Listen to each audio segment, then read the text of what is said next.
Hello smart viewers, welcome to this channel again, DET Practical English Teaching.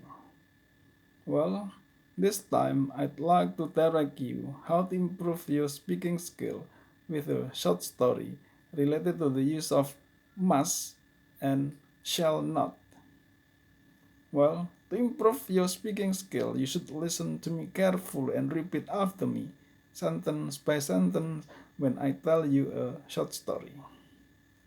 You should also try to memorize it and retell it. In the end, I will ask you some questions about it. Now, please listen and repeat after me, sentence by sentence. Tom has just graduated from a college. He is going to work on a farm. His father is giving some advice. You must work carefully. You shall not work carelessly. You must be on time.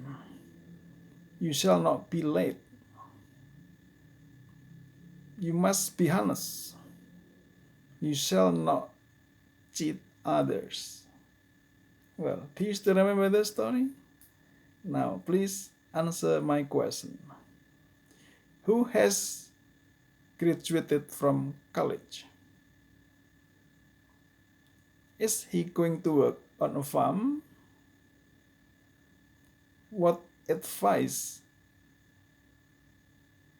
What advice is his father giving? Alright, do you still remember the story? Well, I hope that this video is useful for you. If you like it, you should subscribe, give, comment, and share.